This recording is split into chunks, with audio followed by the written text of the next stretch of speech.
את נפשנו, גילה לנו את פני האב, ועתה בואו אליו, נישא את קולנו, נשתחווה לאדון, מלך עולם הוא גואלנו, אלינו ירד ממרום, והוא עכשיו לימינו של האב. ישוע עשה התמים, א' בתיו.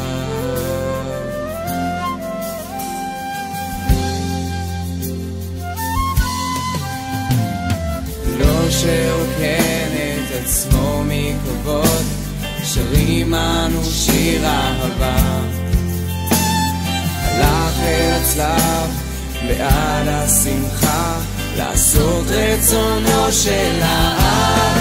ועתה בואו אליו, נישא את קולנו, נשתחווה לאדון, מלך עולם הוא גואלנו, אלינו ירד ממרום, והוא עכשיו לימינו של האב. ישוע עשה התמים, א' בתיו.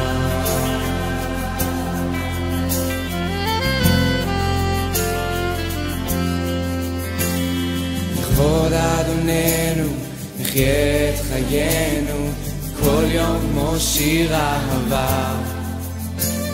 נמות לעצמנו כי במשיח קמנו איתו לתחייה. ועתה בואו אליו, נישא את קולנו, נשתחווה לאדון, מלך עולם הוא גואלנו, אלינו ירד ממרום, והוא עכשיו לימינו של האב.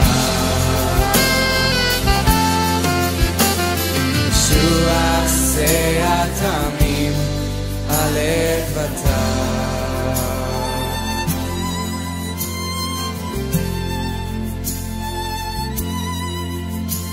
שרים לו שיר אהבה, נשיר לו לעד, לעד. ועתה בואו אליו, נישא את קולנו, נשתחווה לאדון, מלך עולם הוא גואלנו, אלינו ירד ממרום, והוא עכשיו לימינו של האב. ישוע עשה התמים, א' בתיו. ישוע עשה התמים, א' בתיו.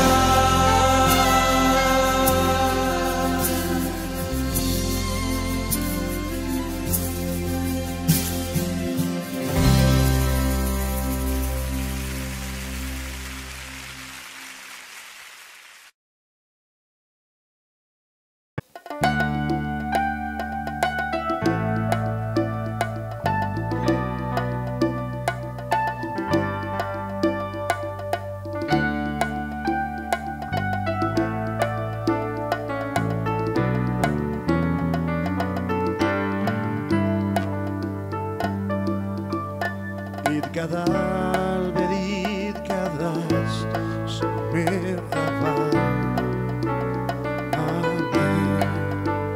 ועלמא דיברה ברכותי בחמליך, מחולתי ושמח, ורקנה בקרב משיחיה.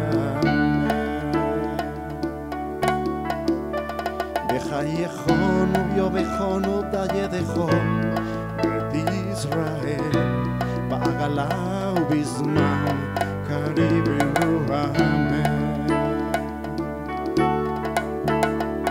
יחס מרחבה Barane al dal medal maya Memro amen Memro amen Memro amen Memro amen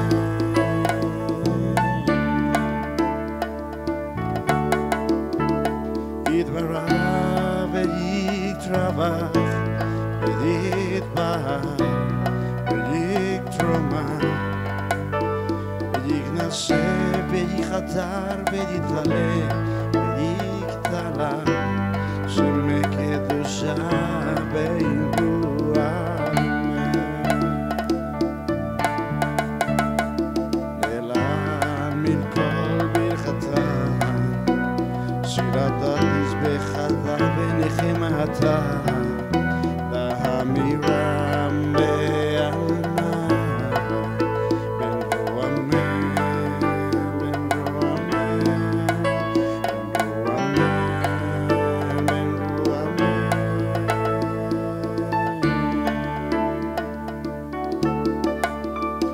ישראל והרבנן ועל תלמידיהם ועל כל תלמידיהם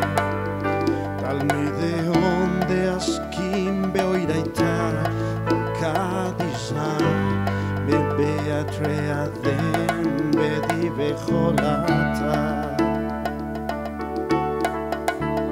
ואתה לחיל הנד ודחום ודחום וחיצה ברחמל מלכודם מראה שמיה וערה ואמרו אמן ואמרו אמן ואמרו אמן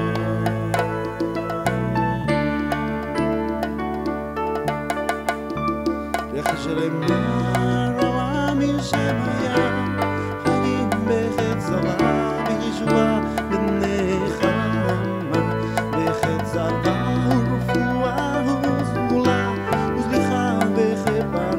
ברחבה ברצלה לחשלם מרבה מן שמיה חיים בחץ צבא בישועה ברחמה בשת צבא ורפואה וכולה ולכה בחברה ברחבה בחצלה לנו דוחות עמוד ישראל ואמרו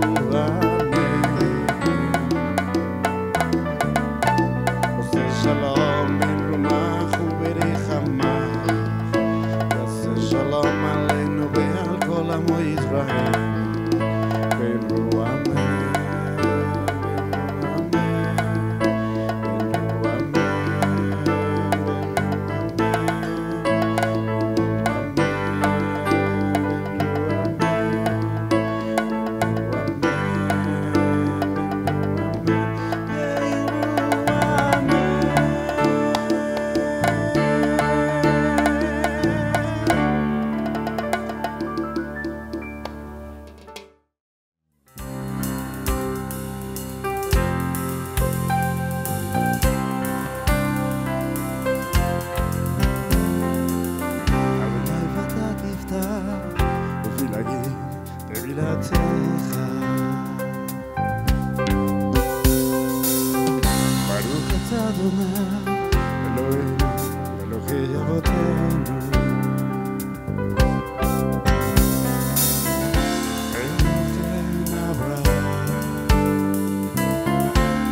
Soaron, Mayomer Moshe, Uma Adonai, Beyavorto,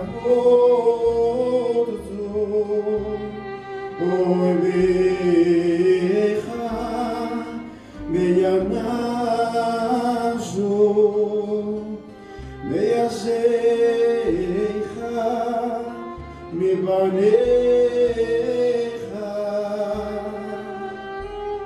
Imisyon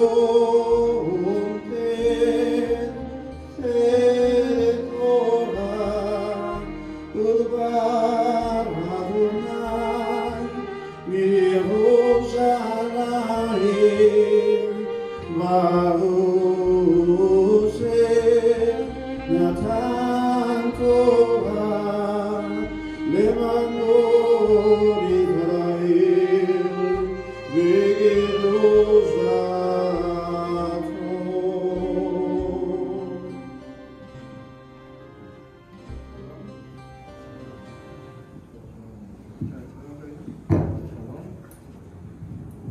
Shalom.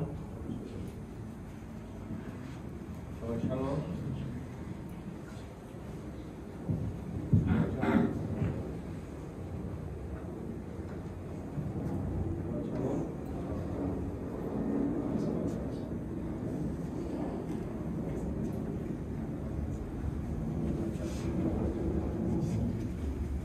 Shalom. Shalom.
Oh, no, God.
Shabbat Shalom, hermanos. Para hoy nos corresponde la parashá Vayelef, significa y fue. Esta parashá tiene 7 alió. La primera alió, encontramos la parashá de 31:1 al 30, es solo un capítulo. La primera aliá va del 31:1 al 3. La segunda del 31:4 al 6. La tercera del 31:7 al 9. La cuarta del 31:10 al 13. La quinta del 31:14 al 19. La sexta del 31:20 al 24 y la última aliá va del 31:25 al 30. La Haftará, esta la encontramos en el libro de Oseas 14:1 al 9, pero esta Haftará tiene 3 partes. La segunda la encontramos en Miqueas 7:18 al 20 y la tercera en el libro de Joel 2:15 al 27. La porción del Brit Hadashah la encontramos en Romanos 9 al 30 y Hebreos 12:14. Hoy es una parashá, un Shabbat Shuvá, un Shabbat de retorno. La parashá Vayelef se lee en Shabbat Teshuvá. El Shabbat previo a Yom Kippur, cuando nosotros debemos despertarnos y volver en Teshuvá completa. Por nuestros pecados, a causa de los cuales nos alejamos del camino recto e hicimos las cosas que están prohibidas en la Torá. Más adelante vamos a volver a hablar de ello. Y empezamos con las diapositivas que tienen que ver con nuestra parashá. En la primera diapositiva podemos encontrar 31:1. Dice: y fue pues Moshe y habló estas palabras a todo Israel. Vayelef Moshe, Vayadaber el Adebarim a Elet el Kol Yisrael. Y les dijo: hoy completo 120 años de edad. No podré salir ya ni entrar más. Y el Eterno me ha dicho: tú no pasarás este Yardén. Esta parashá nos recuerda que no hay nadie que tenga la facultad de saber el día de su muerte. En Coelet 8:8 podemos leer: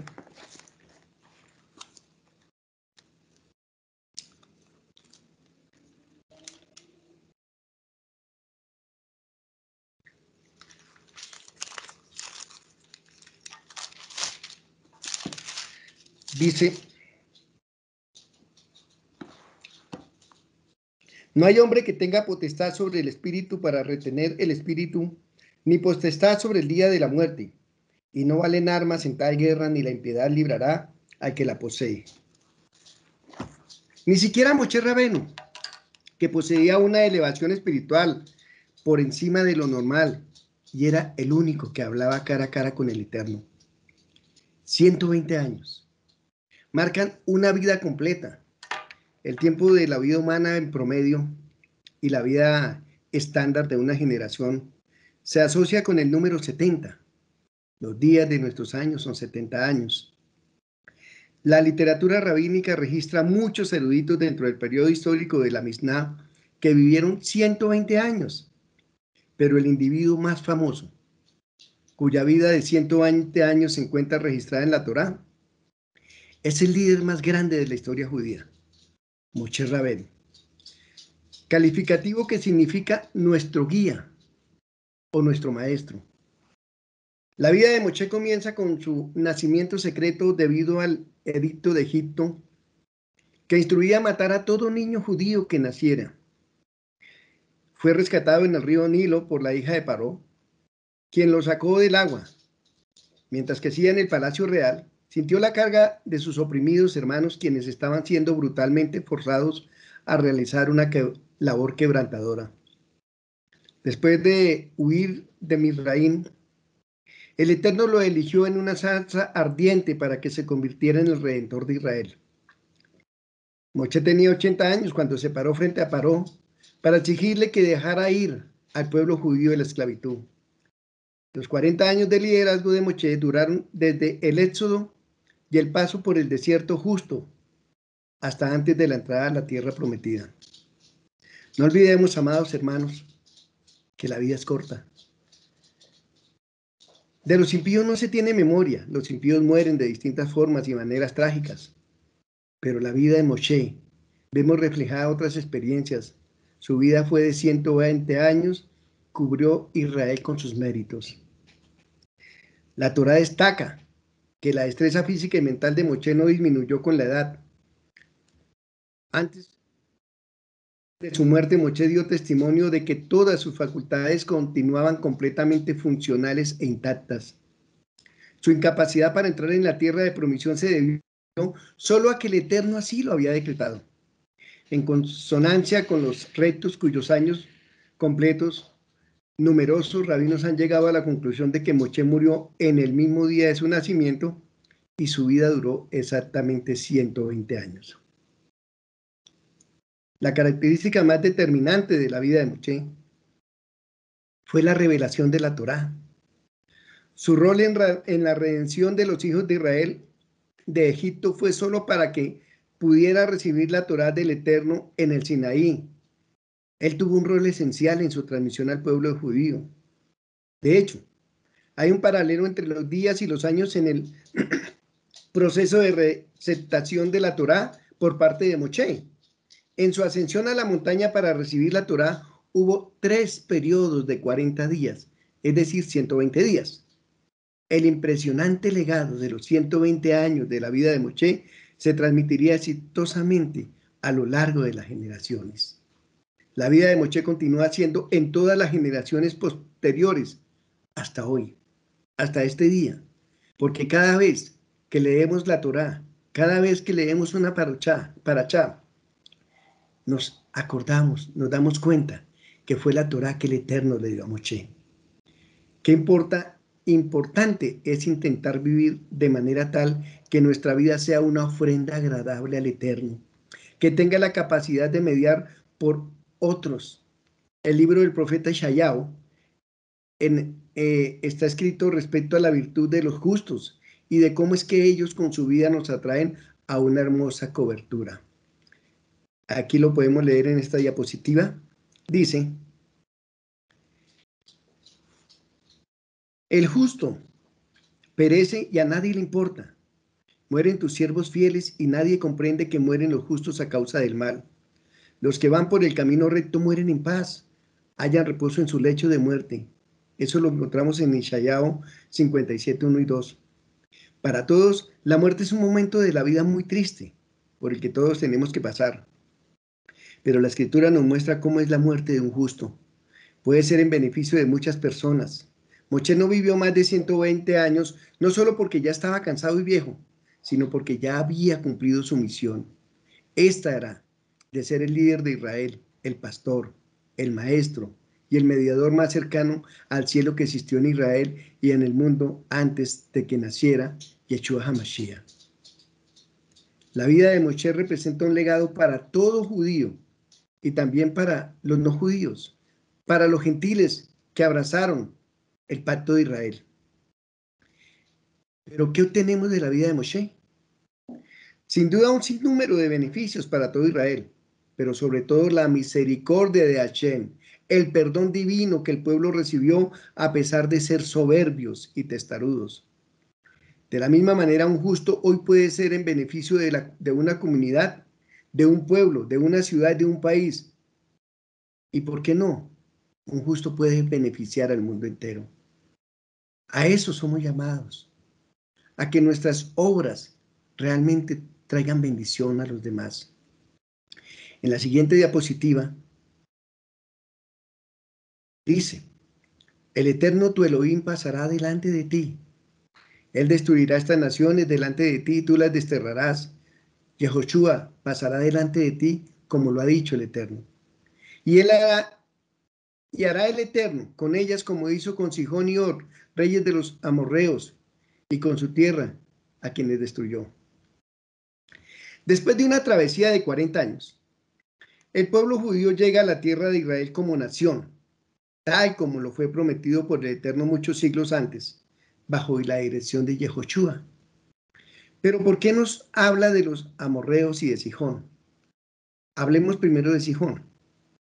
Sihón significa arrancar, arrastrar, arrebatar. Fue un rey amorreo de la región de Transjordania, cuyo reino se extendía desde el Yabok hasta el Arnón, cuya capital de este reino era Hesbón.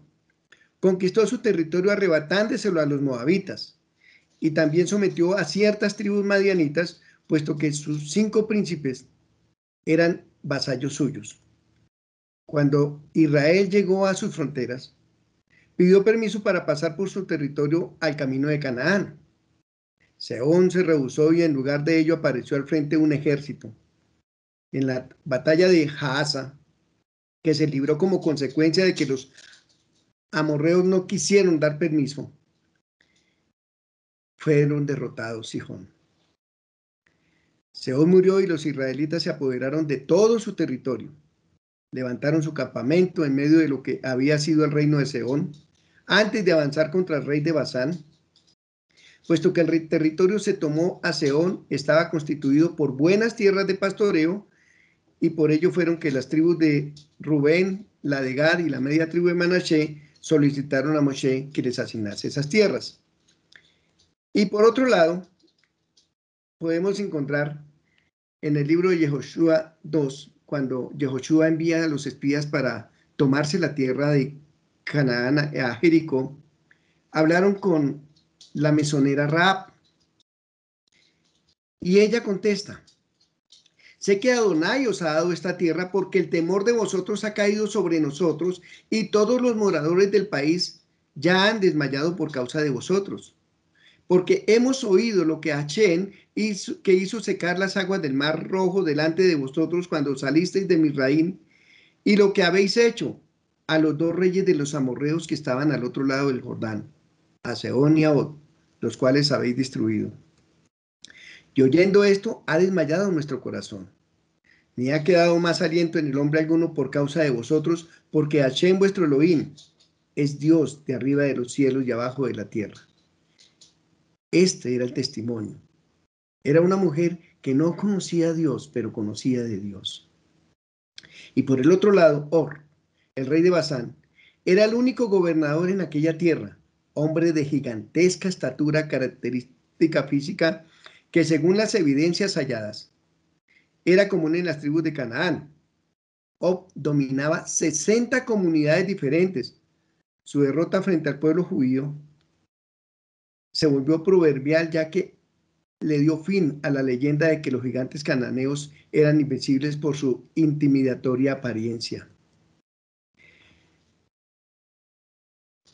Podemos entenderlo también cuando leemos la siguiente diapositiva. Habla que hasta el mismo Israel tuvo miedo de enfrentarlos. En aquel momento lo encontrábamos en Deuteronomio 1:28, dice: ¿a dónde subiremos? Nuestros hermanos han atemorizado nuestro corazón diciendo: este pueblo es mayor y más alto que nosotros, las ciudades grandes y amuralladas hasta el cielo, y también vimos allí a los hijos de Anac. La tradición perduró durante mucho tiempo, pero Israel estaba con el Eterno. Israel vencía. En los Salmos 135:11 podemos leer: a Sehón, rey amorreo, a Og, rey de Basán, y a todos los reyes de Canaán los venció. 136:20, y a Og, rey de Basán, porque para siempre es su misericordia. Su cama de hierro fue conservada como pieza de museo en Rabá de los hijos de Amón. Únicamente Og, rey de Basán, había quedado el resto de gigantes. Su cama, una cama de hierro, no está en Rabá de los hijos de Amón, dice la palabra en Deuteronomio 3:11. La longitud de ella es de 9 codos de anchura y 4 codos, según el codo de un hombre. Cuando estamos con el Eterno no hay gigante que nos pueda dominar, no hay gigante que nos pueda vencer. Pero ahora, a quien correspondía la misión de ser el guía de Israel, era Yehoshua. En la nación judía había una persona que había demostrado tener el potencial para llevar a cabo una exitosa transición de liderazgo. Moshe le entregaba a Yehoshua su liderazgo. Y lo podemos empezar a leer aquí en la siguiente diapositiva. Yehoshua, La primera vez que escuchamos hablar de Yehoshua es un general que lidera a los judíos en la guerra contra Amalek. Recuerda, esto ocurrió apenas un mes después de que los judíos salieron de Misraín después de haber sido esclavizados durante muchas generaciones. Una persona cuya experiencia de la vida estaba limitada a la servidumbre. Se creía que podría ser incapaz de luchar en una guerra. Sin embargo, Yehoshua fue la excepción. Él tenía una fuerza independiente que se elevó sobre la multitud y se volvió un líder. ¿Cómo esperaríamos que Yehoshua pasara los siguientes 40 años en el desierto? Podríamos imaginar una carrera disidente, siempre poniendo a prueba el liderazgo de Moshe. Sin embargo, no fue así. Así que a lo largo de la Torá, Yehoshua siempre es descrito como alguien subordinado a Moshe. Es el único que espera pacientemente a Moshe de pie, al pie del monte Sinaí. Él y Caleb fueron los únicos espías que no se rebelaron en contra de la aspiración de Moshe de entrar en la tierra prometida. Yehoshua es ese extraño individuo consciente de sus capacidades, pero que mantiene una clara perspectiva respecto a los puntos en que los demás son capaces. Yehoshua aprecia la grandeza de Moshe y se subordina para aprender todo lo que pueda. Logra esto apegándose por completo a Moshe, estando siempre a su lado, como lo describe la Torá.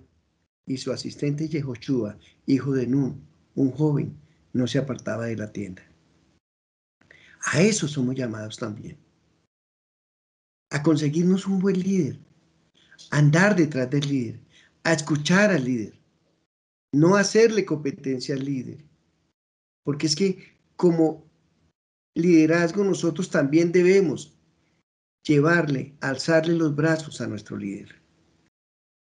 Él tomará sobre Yehoshua las leyes que Moshe enseñó y las aplicará a una situación nueva y diferente, tal como las hubiese aplicado Moshe mismo.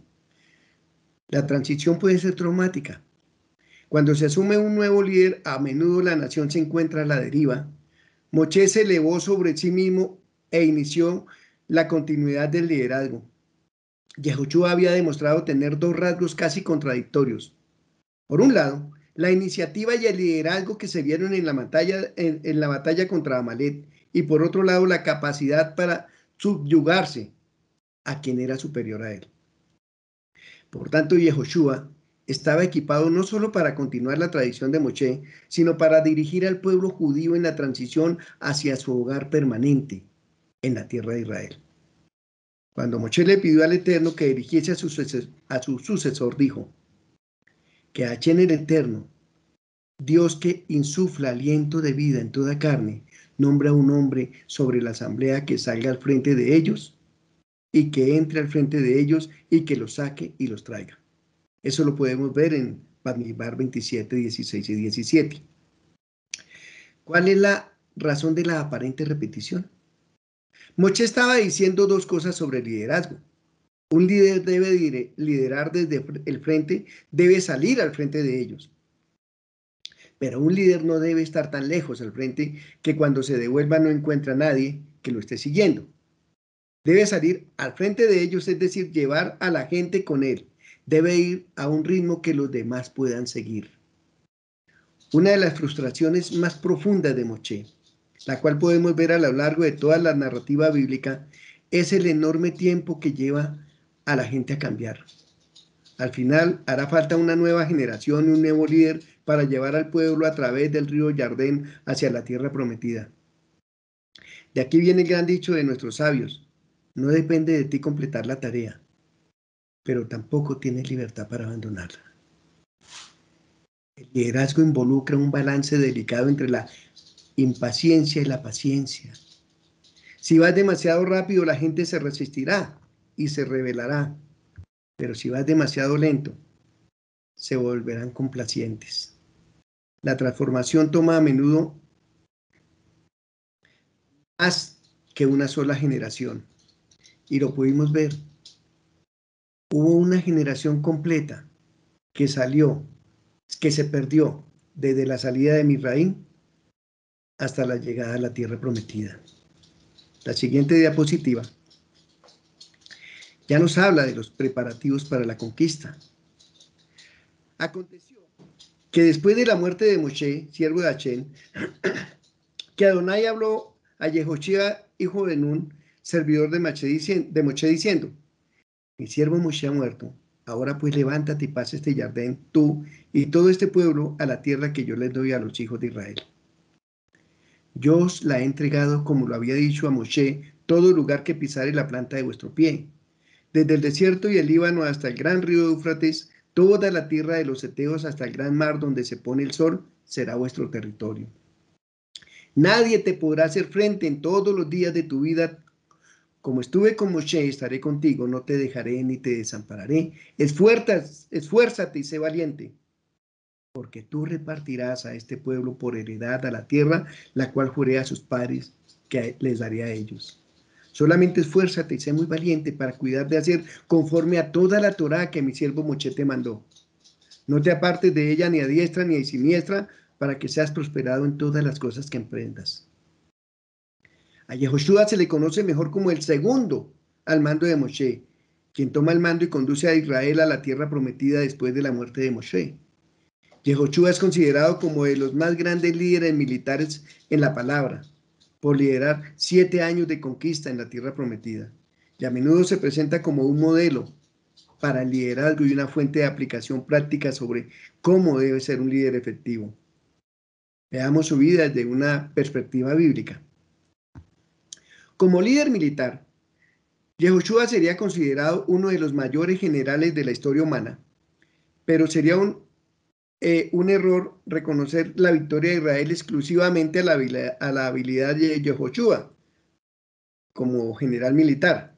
La primera vez que vemos a Yehoshua lo encontramos en el libro, en el Éxodo Shemot 17, en la batalla contra los amalecitas, y nos dice que Yehoshua deshizo a Amalek y a su pueblo, y por lo tanto estamos tentados a concluir que la pericia militar de Yehoshua salvó la situación. Sin embargo, en este pasaje vemos que ocurre algo extraño. El versículo 11 leemos: y sucedía que cuando alzaba Moshe su mano, Israel prevalecía, mas cuando él bajaba su mano, prevalecía Amalek. Finalmente los brazos de Moshe se cansaron tanto que tuvieron que traer una piedra para que se sentara, y Aarón y Hur sostuvieron sus manos. Por consiguiente vemos que esta historia que Yehoshua prevaleció porque el Eterno fue quien dio la batalla. Lo mismo puede decirse de las victorias militares en la tierra prometida. El Señor había prometido una victoria segura y la entregó de manera convincente. Otra prueba de las cualidades del liderazgo de Yehoshua se puede ver en su fe sólida en el Eterno. Cuando Israel estaba a punto de entrar a la tierra prometida, el Eterno le ordena a Moshe que enviara a 12 personas para espiar la tierra, uno por cada una de las tribus de Israel. A su regreso, 10 informaron que la tierra era, aunque abundante tal como el Señor le había prometido, estaba ocupada por guerreros fuertes y valientes que habitan en grandes ciudades fortificadas. Además, los Nefilim, o gigantes, desde la perspectiva de los israelitas, estaban en la tierra, pero Yehoshua y Caleb fueron los 2 únicos que instaron al pueblo a tomar la tierra. Aquí vemos una cosa que diferenció a Josué y a Caleb del resto de los israelitas. Ellos creyeron en las promesas del Eterno. No fueron intimidados por el tamaño de los guerreros o la fortaleza de las ciudades. Más bien ellos sí conocían al Eterno y recordaban cómo Él había tratado a Egipto, la nación más poderosa de la tierra en ese momento. Si el Eterno pudo hacerse cargo de este poderoso ejército egipcio, sin duda Él podía ocuparse de las diferentes tribus cananeas. El Eterno recompensó la fe de Yehoshua y Caleb al eximirlos de la muerte de toda la generación que Israel sufrió en el desierto. ¿Qué podemos aprender de la vida de Yehoshua? Podemos extraer principios para el liderazgo. Seguro el hecho de que el Eterno le haya dado la victoria al tomar la tierra prometida no quita su liderazgo militar. Además, era más que un líder capacitado para Israel, aunque su habilidad en el liderazgo no era el principal, su principal lección. Una mejor lección sería la fidelidad y el celo en asegurar la fidelidad al pueblo de la Torá. Este es el hecho de que Yehoshua, la principal lección que podemos sacar de la vida de Yehoshua es que sabe y nos enseñó a un Dios fiel y que cumple sus promesas. El Eterno le prometió a Abraham que sus descendientes habitarían en la tierra y bajo Yehoshua trajo al pueblo a la tierra que él había prometido que les daría. Este hecho completó la misión de redención que el Eterno comenzó con Moshe al sacar a Israel de Egipto. También es una tipología que apunta a la redención final que Yeshua Mashiach trae a la comunidad de la fe. Al igual que Moshe, Yeshua nos liberó de la servidumbre y la esclavitud del pecado, al igual que Yehoshua, el Eterno, nos lleva a la tierra prometida, al lugar donde prepara casa para los que en él creemos. La siguiente diapositiva dice: y escribió Moshe esta Torá y la dio a los sacerdotes y a los hijos de Leví, que llevaban el arca del pacto del Eterno, y a todos los ancianos de Israel. Y les ordenó Moshe diciendo: al fin de cada 7 años, en tiempo fijado del primer año del año sabático, en las fiestas de las cabañas, cuando viniere todo Israel a comparecer ante el Eterno, tu Elohim, en el lugar que escogiere, leerás esta Torá delante de todo Israel, a oídos de todos ellos. Seguimos leyendo en la siguiente diapositiva. Dice: congregarás al pueblo y a los hombres y a las mujeres y a los niños y a tu extranjero que habita dentro de tus ciudades, para que oigan y aprendan y así teman al Eterno vuestro Elohim y guarden todas las palabras de esta Torá para cumplirlas. Y para que los hijos de ellos, que no tuvieron conocimiento de estas cosas, oigan y aprendan a temer al Eterno vuestro Elohim todos los días que viviereis sobre la tierra donde vais pasando el Jardín para tomar posesión en ella. Este mandamiento recaería más tarde sobre el rey de Israel, en Jolamodet, la fiesta de Sucot o de las cabañas, que es la que nos habla aquí. Al comienzo del primer año de la Shemitah o el año sabático, se tocaban las trompetas en Jerusalén para congregar al pueblo. Se traía una bima, un estrado de madera, y se colocaba en la sección reservada a las mujeres en el templo. Y el rey se sentaba allí con todo el pueblo alrededor, recibía la Torá de manos del sumo sacerdote, el Cohen Hagadol, y estando de pie pronunciaba la bendición de la Torá. Y leía desde el principio, desde Barín hasta el trozo de Shema, las amonestaciones que pudimos estudiar en la Parashá Kitabó, y entre otras. Estos trozos incitan a cumplir los preceptos de la Torá, fortalecen la fe en el Eterno. Seguidamente el rey pronuncia la última bendición de la Torá. En este acto el rey representaba todo el Estado judío ante la ley divina. Todas las antiguas legislaciones identificaban la relación soberano-pueblo con amo-siervo y los conceptos de entrega, venta, herencia de reinos y posesiones significaban que cada monarca era amo y señor absoluto. El judaísmo introdujo por primera vez en la historia uno de los conceptos esenciales del progreso, que luego sería patrimonio universal: la Constitución. El rey mismo tenía obligación de leer las leyes a su pueblo, la Torá. Significaba con ello que no era el amo, solamente era un servidor. No era el fin, sino un instrumento para su pueblo. Por otra parte, el pueblo entero simbolizaba la obediencia a la Torá, es decir, la realización práctica de los principios morales. Otro principio del mandamiento era el amor por el extranjero.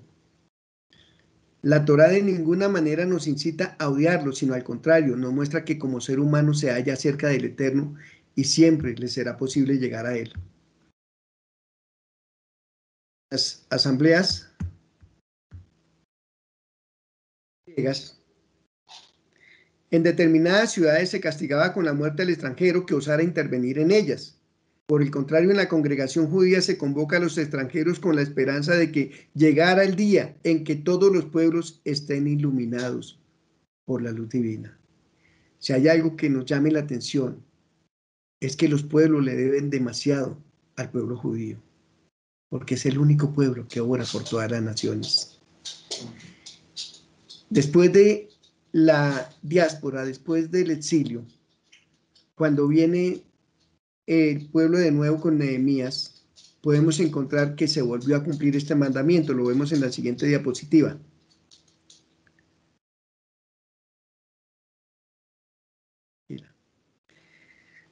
Dice, todo el pueblo se reunió como soldado, perdón, todo el pueblo se reunió como un solo hombre en la plaza que estaba delante de la puerta de las aguas y pidieron al escriba Esdras que trajera el libro de la Torá de Moshe que el Señor había dado a Israel. Entonces el sacerdote Esdras trajo la ley delante de la asamblea de los hombres y mujeres y de todos los que podían entender lo que oían. Era el primer día del mes séptimo y se leyó el libro al frente de la plaza que estaba delante de la puerta de las aguas, desde el amanecer hasta el mediodía en presencia de los hombres y mujeres y de los que podían entender, y los oídos de todos los pueblos estaban atentos al libro de la Torá. Y en la siguiente diapositiva también lo podemos ver cuando ya lo hicieron los reyes. En el segundo libro de Reyes 23 leemos, y subió el rey a la casa de Hashem con todos los hombres de Judá y con todos los moradores de Jerusalén y con los sacerdotes y profetas y con todo el pueblo, desde el más pequeño hasta el más grande. Y leyó a oídos de ellos todas las palabras del libro del convenio que había sido hallado en la casa de Hashem. Y se puso de pie el rey junto a la columna e hizo convenio delante de Hashem que irían en pos de Adonai y guardarían sus mandamientos y sus testimonios y sus estatutos con todo el corazón y con toda el alma, y que cumplirían las palabras del convenio que estaban escritas en aquel libro. Y todo el pueblo confirmó el pacto. Cada año el Eterno tiene una celebración de una semana a lo largo llamada Sukkot o cabañas. En la antigüedad en Jerusalén, el servicio en el templo sagrado durante la semana de Sukkot ofrecía un total de 70 sacrificios de toros. Esto explica el Talmud, corresponde a cada una de las 70 naciones del mundo. El templo no era solo para los judíos. Cuando el rey Shlomo construyó el templo, específicamente le pidió al Eterno prestar atención a las plegarias de los no judíos que iban al templo. Y el profeta Shayahu se refiere al templo como una casa para todas las naciones. Entonces, al final de Sukkot, el Eterno agregó un día especial, el llamado Shmini Atzeretz, literalmente el octavo día de reunión.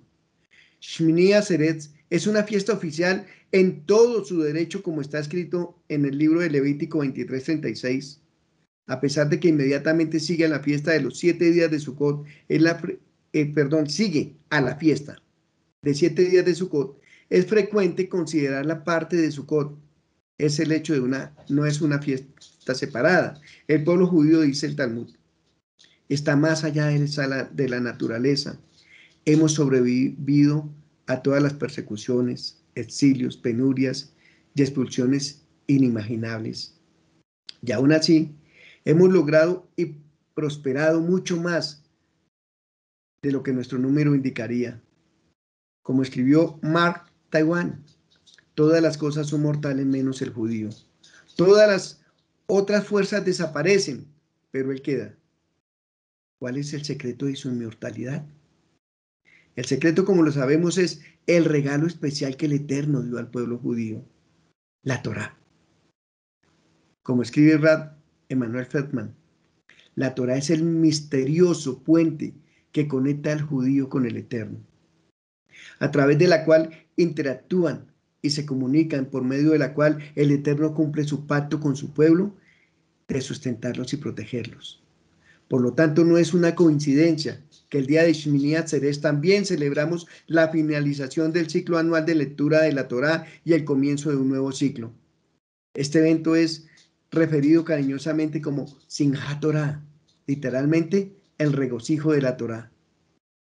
¿Por qué acostumbrarnos a terminar y empezar nuevamente la lectura de la Torá en el mismo día? Los sabios explican que para mostrar la Torá, que es querida por nosotros como un objeto nuevo y no como una antigua orden que la persona ya no aprecia. Y dado que es completamente nueva para nosotros, todos corremos a recibirla. La Torá es leída y expresamos nuestra felicidad al tener la oportunidad de acercarnos al Eterno. Qué hermoso es cuando danzamos alrededor de la Torá. Porque es que no sentimos que son los mandamientos, no, es que sentimos que la presencia del Eterno está ahí, está esperándonos, está bendiciéndonos. Y seguimos en la parashá, en la siguiente diapositiva dice: y dijo el Eterno a Moshe: he aquí se aproximan tus días para morir. Llama a Yehoshua, presentados en la tienda de asignación para que yo le ordene. Y fueron Moshe y Yehoshua y se presentaron en la tienda de asignación. Y llamó Moshe a Yehoshua y le dijo en presencia de todo Israel: esfuérzate y anímate, porque tú entrarás con este pueblo a la tierra que juró Adonai a sus padres que les daría. Y tú se la harás heredar. Y Adonai va delante de ti, él estará contigo, no te dejará ni te desamparará. No temas ni te intimides. Esta exhortación de Moshe a Yehoshua es una exhortación para tener en nuestra mente y nuestro corazón. Un día cercano, el mundo se levantará contra Israel. Y después de librar batallas y persecuciones, finalmente entraremos en mano de Yeshua con gran victoria en la tierra que nos tiene. Tenemos que esforzarnos y ser valientes. Tenemos que prepararnos con la palabra del Eterno para resistir el día malo, el tiempo difícil, con la seguridad de que la poderosa mano del Eterno estará con nosotros. Él irá delante de nosotros tal como nos lo prometió. Él nos librará de la ira venidera. Es por eso que estamos seguros en Yeshua Mashiach. Es por eso que sabemos que en él Yeshua Mashiach. Es por eso que sabemos en quién podemos creer. En la siguiente diapositiva dice: apareció el Eterno en la tienda, en la columna de nube, y se puso la columna de nube sobre la puerta de la tienda. Cuando hablamos de la columna de nube, podemos decir sencillamente que el Eterno estaba firmando lo que dijo. Que el Eterno estaba aseverando que lo que estaba diciendo Moshe era cierto. Cuando Israel estaba en el desierto, el Eterno se manifestó su presencia a través de una nube. Esta nube fue una manifestación física de la promesa del Eterno al estar con su pueblo. Bajaba y cubría el tabernáculo de noche y de día, y actuaba como su guía para cada tarea. Cuando la nube se movía, ellos se movían. Cuando se quedaba, ellos se quedaban. El pueblo no necesitaba hacer una reunión de comité para tratar de descubrir su dirección o futuro. Ellos ponían su confianza en esa nube visible de la presencia del Eterno. Se trataba de una nube sobrenatural en forma de columna. Iba delante de Israel en el desierto para mostrarles el camino por el que el Eterno le ordenaba marchar. En Shemot 13:21 podemos leer: y Adonai iba delante de ellos en el día de una columna de nube para guiarlos por el camino, y de noche en una columna de fuego para alumbrarles, a fin de que anduviesen día y noche. Nehemías 9:19 dice: tú, con todos, por tus muchas misericordias, no los abandonaste en el desierto. La columna de nube no se apartó de ellos de día para guiarlos por el camino, ni de noche la columna de fuego para alumbrarles el camino por el cual debían de ir. Cuando la noche hubiera impedido distinguirla, resplandecía como columna de fuego. Si el Eterno quería manifestar a Israel, lo hacía desde la columna de nube. Números 12:5 dice: entonces Adonai descendió en la columna de la nube y se puso a la puerta del tabernáculo y llamó a Aarón y a Miriam, y salieron ambos. Y en esta parashá que estamos leyendo dice: y se apareció Adonai en el tabernáculo en la columna de nube, y la columna de nube se puso sobre la puerta del tabernáculo. Cuando Hachén quiso desbaratar al ejército egipcio, fue desde la nube que los miró y los hizo cundir en el desorden de su campamento. Aconteció que a la vigilia de la mañana que Adonai miró el campamento de los egipcios desde la columna de fuego y nube, trastornó el campamento de los egipcios. Está en Éxodo 14:24. La presencia gloriosa del Señor se manifiesta frecuentemente en la nube. Es la Shekinah del Eterno. La gloria de Adonai apareció en la nube. Y hablando a Aarón y a toda la congregación de los hijos de Israel, miraron hacia el desierto y aquí la gloria de Adonai apareció en la nube. Una nube cubrió el tabernáculo de reunión y la gloria de Adonai llenó el tabernáculo. Entonces podemos ver que siempre que el Eterno se aparecía en el tabernáculo lo hacía como nube. Y Adonai dijo a Moshe, di a tu hermano que no todo el tiempo entre en el santuario detrás del velo, delante del propiciatorio que está sobre el arca, para que no muera, porque yo apareceré en la nube sobre el propiciatorio. De esta nube podía surgir el fuego que destruiría a los rebeldes. Salió fuego delante de Adonai y los quemó y murieron delante de Adonai. También salió fuego delante de Adonai y consumió a los 250 hombres que ofrecían el incienso. Aconteció que al tercer día, cuando vino la mañana, vinieron truenos y relámpagos y espesa nube sobre el monte y el sonido de chofar muy fuerte, y se estremeció todo el pueblo que estaba en el campamento, el soberano eterno que se viste de nube. Porque nuestro Elohim es fuego consumidor. Después de mucho tiempo que la nube hubiese dejado de marchar delante del pueblo, ya establecido en la tierra de Canaán, se ve la nube de gloria hacer su morada en el templo acabado de construir. Lo podemos ver en el primer libro de Reyes 8:10, que dice, cuando los sacerdotes salieron del santuario, la nube llenó la casa de Adonai. Y los sacerdotes no pudieron permanecer para ministrar por causa de la nube, porque la gloria de Adonai había llenado la casa de Adonai. Si Israel era tan diferente de los otros pueblos, ello se debía a que el Eterno mismo residía con ellos. Y mucho más adelante, en el Brit HaDashah, podemos volver a mirar la Shekinah del Eterno en el monte de la transfiguración, donde una nube luminosa lo envolvió y en el seno del cual dejó oír su voz. Mientras aún hablaba, una nube de luz los cubrió y aquí una voz desde la nube que decía, este es mi Hijo amado en quien tengo complacencia, a él oíd. Mateo 17:5. Y habla de Yeshua Machía. Cuando el Señor abandonó esta tierra, una nube celestial lo recibió. Y habiendo dicho estas cosas, viéndolo ellos, fue alzado y le recibió una nube que lo ocultó de sus ojos. Y cuando el Eterno vuelva, cuando Yeshua Machía vuelva, dice la palabra, verán al Hijo del Hombre que vendrá en una nube con poder y gloria. Lucas 21:27.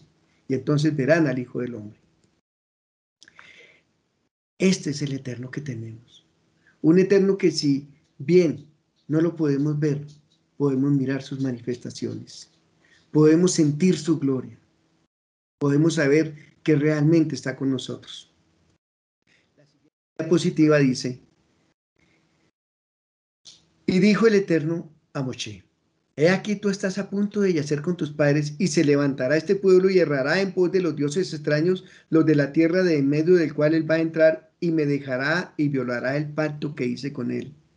Entonces se encenderá mi ira contra él en aquel día y los abandonaré. Esconderé mi rostro de ellos de manera que será consumido y le alcanzarán muchos males y angustias. De modo que dirá en aquel día, ciertamente por no estar mi Dios en medio de mí, y yo ciertamente habré escondido mi rostro en aquel día por todo el mal que él habrá hecho por haberse vuelto a otros dioses. No siempre es que el Eterno nos castiga. No siempre es que el Eterno nos alejamos de él y nos vuelve nada, no. Lo que pasa es que cuando entramos en el problema, cuando dejamos al Eterno y empezamos con el problema, el Eterno no está con nosotros. Y si el Eterno no está con nosotros, pues no vamos a tener ayuda. No vamos a tener quien nos levante. Esta porción que acabamos de leer advierte a Moshe que en el futuro este pueblo que tiene frente a sus ojos y a sus descendientes va a fornicar tras de dioses falsos e invalidarán el pacto realizado entre Adonai y su pueblo como consecuencia de su pecado. Vendrán días de angustia, ya que la mirada del Eterno no estará con ellos. El pueblo de Israel, tal como lo profetizó Adonai a Moshe, abandonó a Adonai, el único Elohim verdadero, para seguir falsos dioses. Si hacemos un recorrido a lo largo de la palabra, desde el mismo momento de la muerte de Yehoshua, podemos entender esta profecía.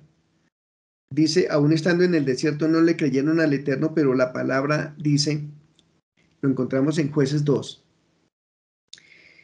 Después de ellos se levantó otra generación que no conocía al Señor ni la obra que él había hecho por Israel.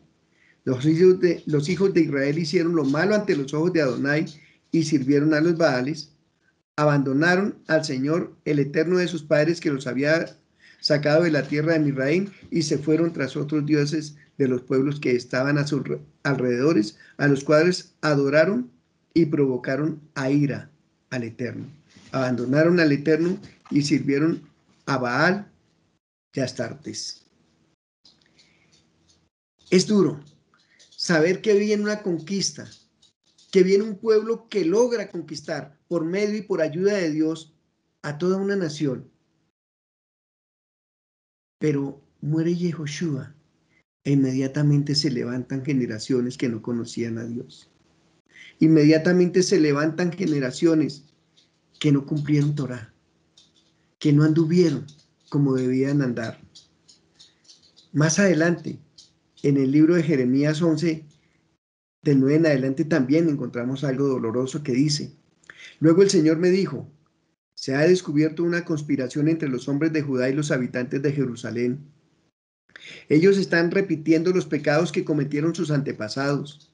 Ellos fueron los primeros en negarse a escuchar mis palabras, siguieron a otros dioses y los adoraron. El pueblo de Israel y el pueblo de Judá rompieron el pacto que yo hice con tus antepasados. Hay muchas oraciones en los Sidurim, los libros de oración, que dicen, anima a mí, veemuna shilma. Yo sé con pleno conocimiento que el Creador, bendito sea su nombre, retribuye bien a los que cuidan sus preceptos y castiga, manish, a los que transgreden sus preceptos. Las retribuciones de las cuales nos habla la Torá no son exactamente castigos, sino son consecuencia de nuestros propios actos. Y esto muchas veces lo podemos ver repetidos en la Torá. Y será que si aceptaren mis preceptos, que habrá lluvia en vuestras tierras. Cuídense, no vaya a hacer que sean seducidos vuestros corazones y no habrá lluvia. En el Pirkei Avot, el libro de los sabios, de nuestros padres, no surge a no ser de los siervos que sirven al amo esperando un premio.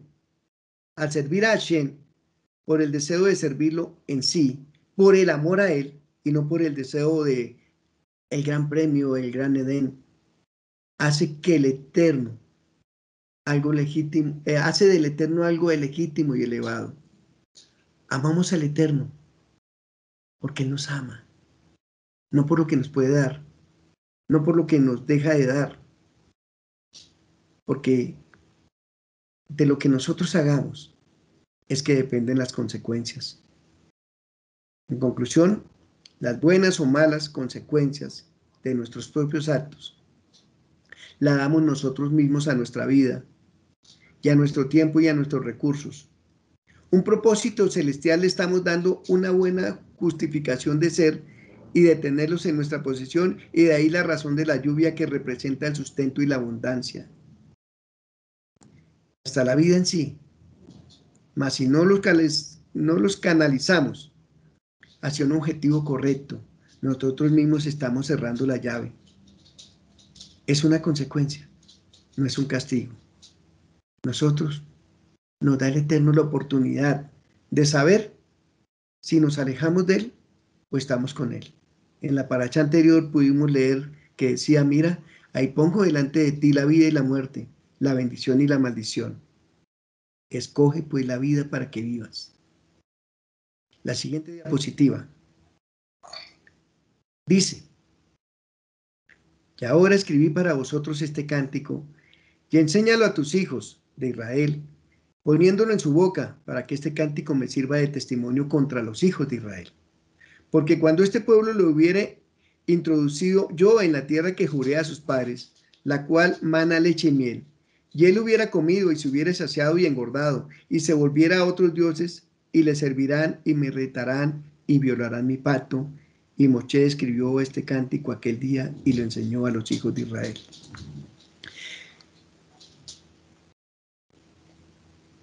Casi que estamos repitiendo lo que acabamos de hablar. El Eterno ordenó a Moshe decirle al pueblo de Israel que escribiera estas sagradas palabras llamadas Shirah, cántico, para que tuviesen siempre presente la realidad de la existencia del Eterno y recordaran que Él fue quien los redimió de la esclavitud de Egipto y les entregó en la tierra de Israel, tal como lo prometió a nuestros patriarcas. ¿Cómo aprendemos de los versículos? El pueblo de Israel tiende a olvidar que Él es quien nos brinda todas las bondades y el bienestar. Dice, pero Yeshurún engordó y dio coces. Pero estas palabras han trascendido siglos y aún el pueblo de Israel se está alejando del Eterno. Si vamos a mirar la diáspora, trajo consigo riquezas de la diversidad de costumbres de nuestro pueblo dentro de una unión incomparable con ningún otro pueblo. Fue un pueblo que siempre vivió pegado a sí mismo.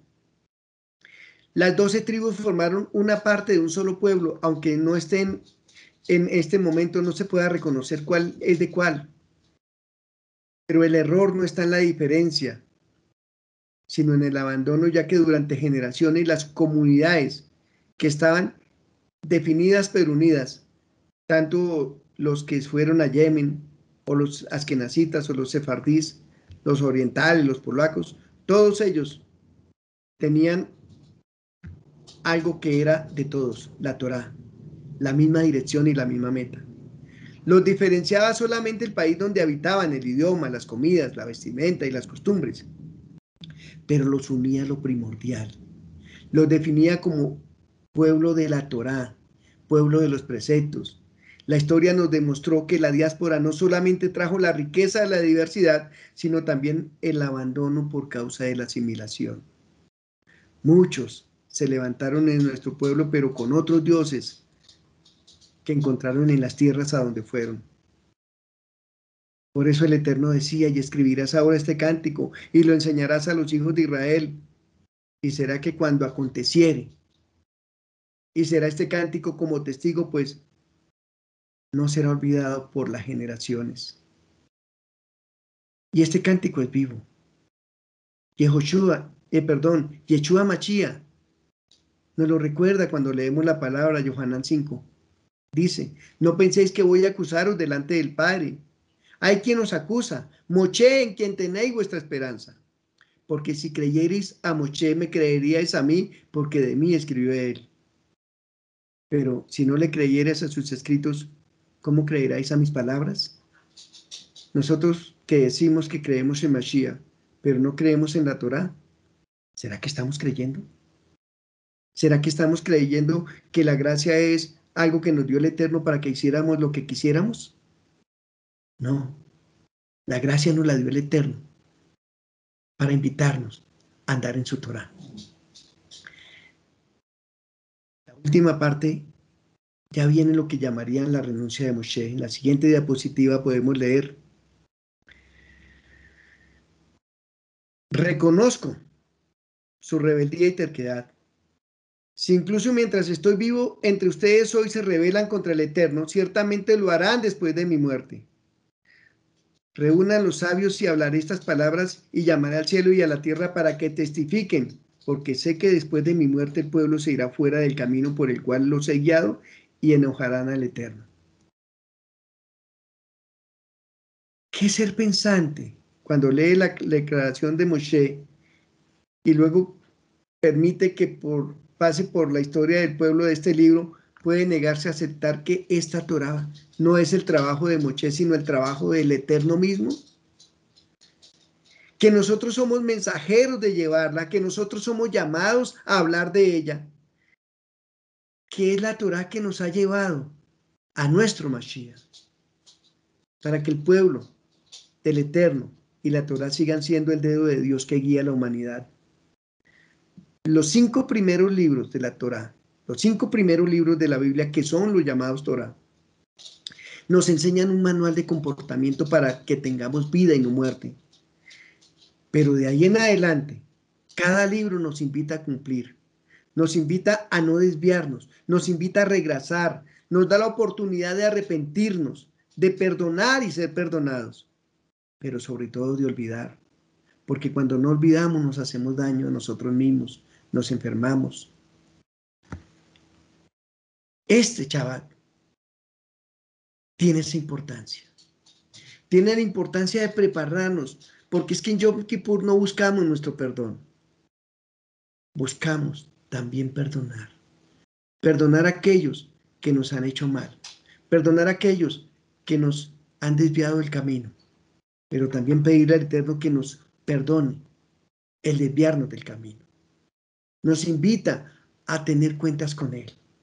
Dice el libro de Miqueas 7, lo podemos leer en la siguiente diapositiva. ¿Qué Dios como tú que perdona la maldad y olvida el pecado del remanente de su heredad?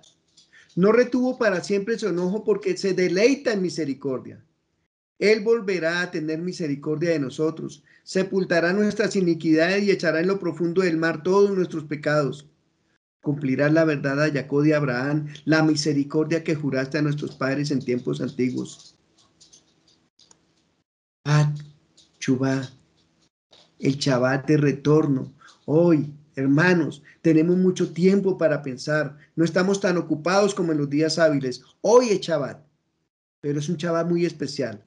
Un Shabbat de retorno. Uno en el que no es ninguna casualidad que se lea la Haftará del profeta Oshea, que comienza con las palabras: retorna, oh Israel,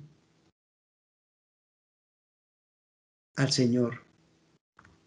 Ahora es el momento propicio para hacernos un profundo examen de conciencia al analizar lo realizado por nosotros durante este último año, examinar los triunfos y los fracasos, tener la valentía intelectual de reconocerlos para así enderezar nuestros pasos y retornar con fervor a la senda de la vida judía indicada en nuestra Torá.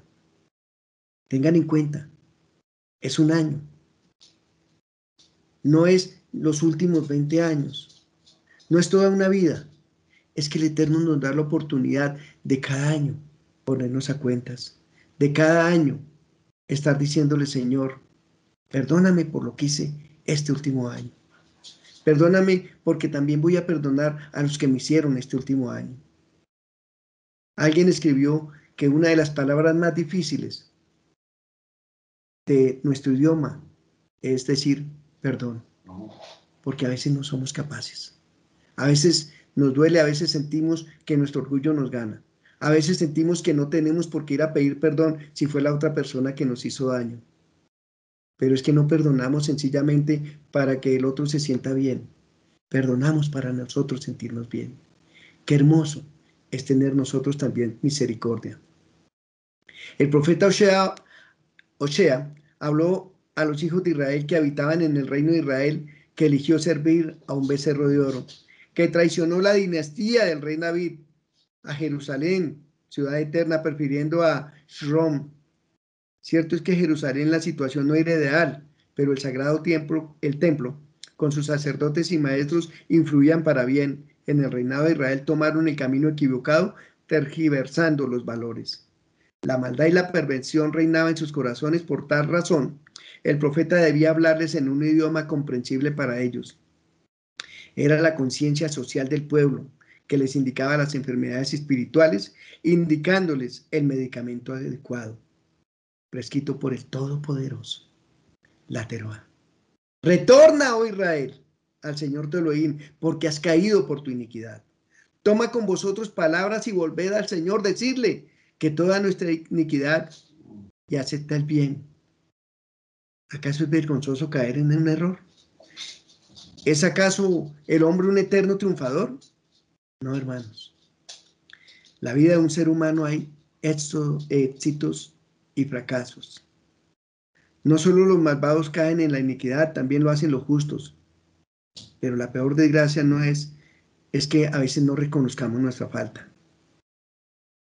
Es que no podemos culpar a los demás por nuestros propios errores. Retorna, oh Israel, dice el Señor. Reconoce tus faltas, arrepiéntete y recupera tu propia identidad. H nunca nos va a abandonar. Lo que pasa es que sentimos que Él nos abandonó porque a veces oculta nuestro rostro y oculta de nosotros su rostro. Pero cuando Hachén oculta de nosotros su rostro, significa que no podemos ver cómo controla los acontecimientos.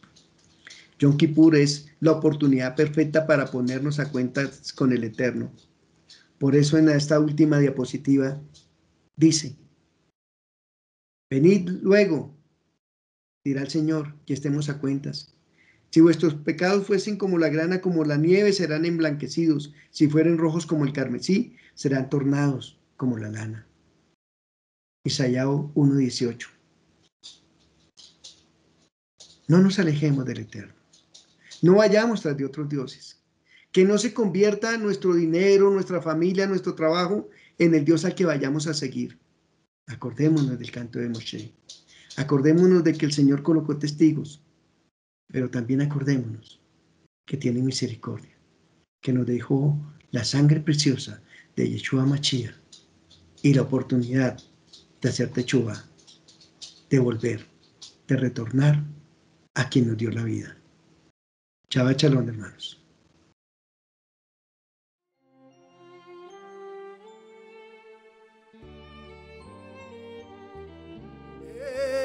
Etzraim, Irlama Chazigim Bar, Bertomecha,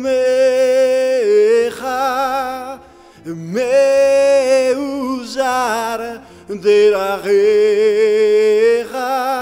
Derache Noam, Bechol, Bedivotecha Shalom. Ashivenu Hashem Elecha Benashuva Hadesh Hadesh Amenu Hadesh Amenu Kekedim. Mirad, os he dado una buena doctrina, mi Torah. No la abandonéis. Es un árbol de vida para los que la retienen, y los que se aferran a ella hallan felicidad. Sus caminos son caminos deleitosos, y todas sus sendas son paz. Ayúdanos a volver a ti, Hashem. Entonces volveremos verdaderamente. Renueva nuestros días como en el pasado.